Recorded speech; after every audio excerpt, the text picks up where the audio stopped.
Hey everybody, this is Cheryl, and for my prepping video this week, I wanted to do a follow-up of the video I did on helping preppers get started. The reason I want to do a follow-up on it is because I had gotten so many comments that ranged from I've never prepped, I've never thought about it, I've just never done it, to I used to prep, but for various reasons I no longer prep, to preppers that it's working for them, they got it down, they know what they're doing, right down to people that were stressed out and overwhelmed by it and didn't know what to do. But those same ones also said, the prepper binder is awesome and it relieved some of my stress. Let me say, first of all, prepping should not be stressful. It should not be overwhelming. That's where you need to learn what prepping is all about, to relieve that stress, to relieve that overwhelming feeling. Prepping should be something that brings you peace of mind. It should be fun.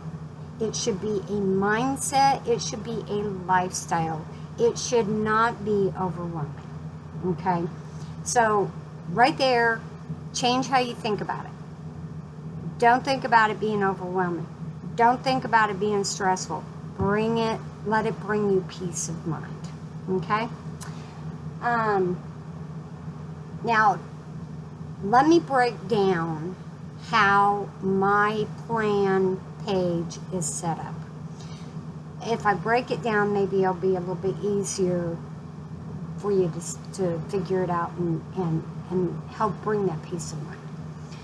There's 3 parts to my plan page. Now, I say plan page, it's because I have 3 sections.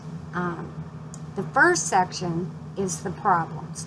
What are some of the things that can affect my family? Now, remember, when you're doing your planning, this is about you, about your family. This is not about your neighborhood. It's not about your community or even your city or state. It's not even about the country. It's about you and your family. That's it, okay? Focus on what your family may have problems with. Now, that can range into different things, and we'll get to that. The part 2 is taking each one of those problems that you've listed and writing out a basic plan or an outline. Free Spirit Press News said it very perfectly. Goals. You set out your goals. You have your problem. What are your goals to make sure that that problem is taken care of? Okay. The third part is you take each one of those goals or each one of those the things that you've listed, and you write out detailed plans. Okay. Now, I'm going to use earthquakes for one of mine. Now, I have basically weather, and I included earthquakes under the heading of weather. And I looked at earthquakes, and I'm going, okay, what are my basic needs for preparing for an earthquake? Well, number 1 is, what do I need to do to stay safe? So that was wrote down. Number 2, how do I deal with after the earthquake? What are some of the things I would have to think about, after an earthquake? And number 3, how do I overcome it and get back on track? Okay, so then I took those and I wrote out, okay, what I need to do to stay safe. And I researched, what does my family need to do to stay safe in an earthquake? And I wrote down everything that we need to do if an earthquake was to occur. Okay, Then I researched, okay, what kinds of things would I deal with in an aftermath? Water possibly being shut off. Okay, if the water is shut off, what do I need? Stored up water, a way of purifying water, that kind of thing. Water sources, finding water sources. So you write down the problem, what the basic things are, and then the more detailed. Okay? Now, there's a lot of things that you could write down. Let's look at some of the things that you would look at. Like I said before, weather, financial issues, health issues. There's a lot of different areas to look at. Okay. Now, the next thing I want to move on to is making sure your plan is up to date.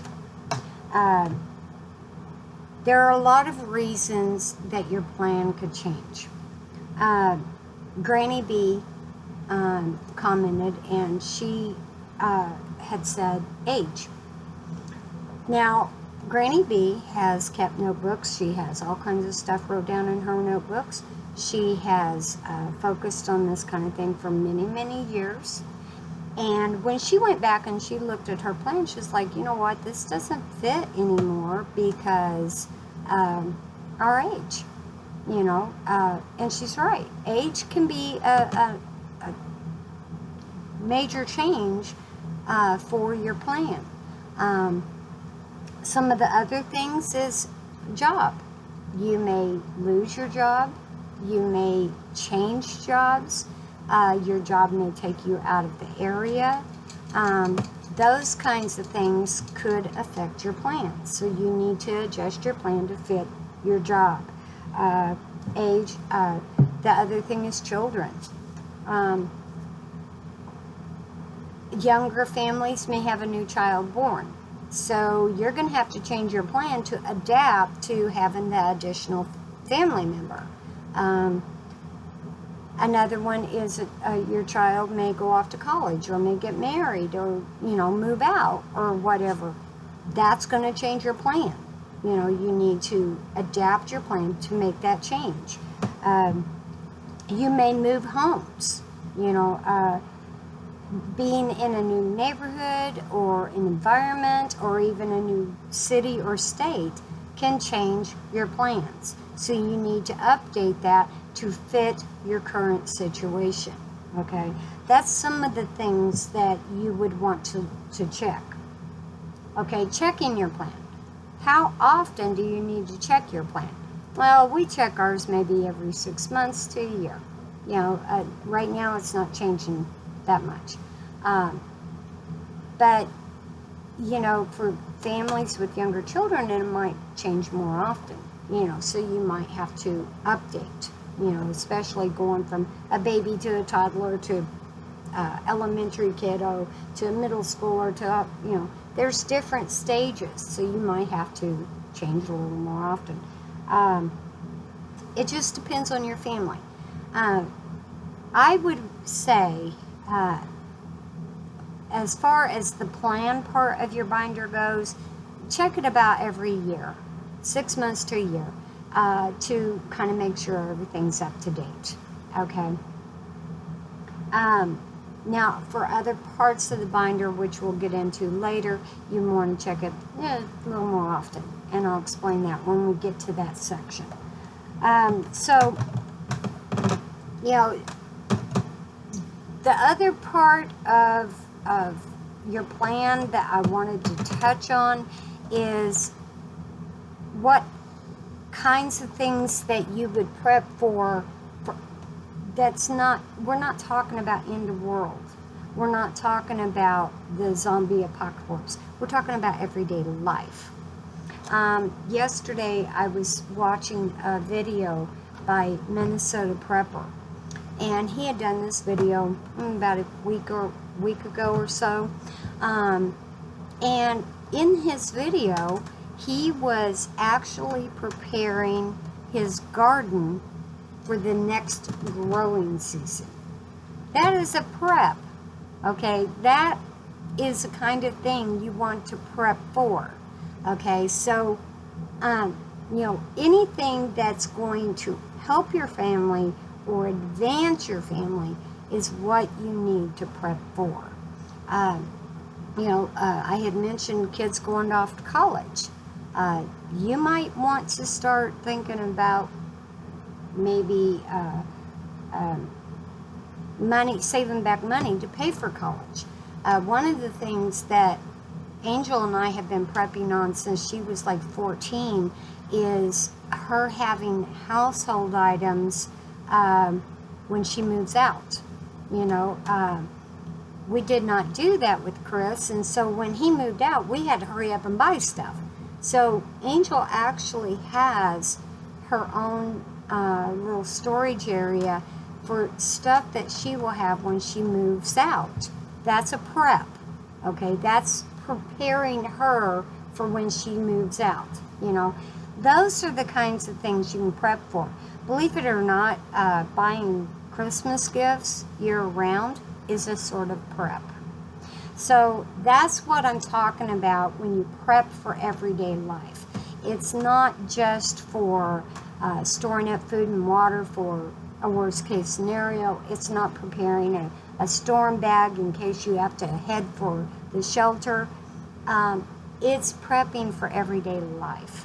A savings account is a type of prep. A retirement fund is a type of prep. Anything like that is a kind of prep. So when you're thinking about what to write down for your problems, think about what's coming in your future that you need to prepare for, to get ready for. Think about it like that. Prepping means being prepared. So what do you need to prep for? Okay? I hope that will ease some minds. I am going to go into some of the other sections of my book, of my binder, because there is some things that are important, because once you do start storing up things and shopping for things,